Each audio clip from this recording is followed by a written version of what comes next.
मसीह में मेरे प्यारे अजीजों, खुदावन का शुक्र करते हैं कि एक बार फिर उसने ये मौका दिया कि हम एक दूसरे के साथ हूबहू हो सकें। आज मैं आपके सामने मसीह के कलाम से एक क्वेश्चन को लेके आया, एक प्रश्न को लेके आया। वो सवाल क्या है? वो सवाल ये है कि कहीं हमारे जीवन में हिपोक्रेसी तो नहीं आ गई? कहीं हमारे जीवन में दोगलापन तो नहीं है? हम दुनिया के सामने तो धर्मी बन सकते हैं, दुनिया के सामने तो हम अपना धार्मिकता का नकली वस्त्र पहन के घूम सकते हैं।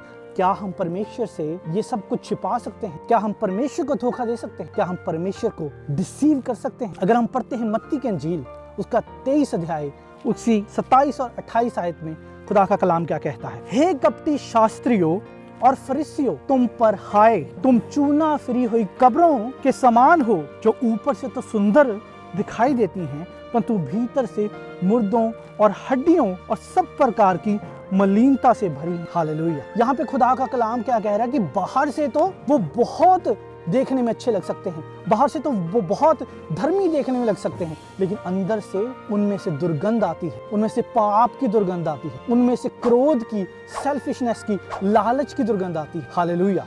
और अगर हम 28वीं वर्ष पढ़ते हैं तो खुदा का कलाम क्या कहता है?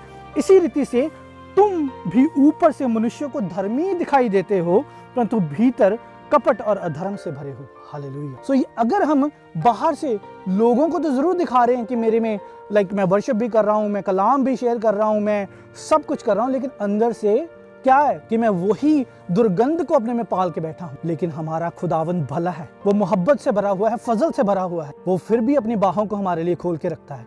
जरूरत है कि अपनी उसी हिपोक्रेसी को, अपने दोगलेपन को खुदावन के सामने लेकर उसे कहें कि खुदावन, मैं तेरे हुजूर आता हूं, जो बीमारी, जो दुर्गंध मेरे में से आ रही है उसे आप साफ कीजिए, उसे आप खुद अपने रूह की सहायता से, मदद से क्लीन कीजिए। तो सचमुच खुदावन यीशु मसीह का वो जिंदा जलाली लहू पूरी तौर से सामर्थी है हमें नया करने का। खुदावन आप सबके साथ बना रहे, उसका फजल आपको हर दिन चलाए। Praise the Lord.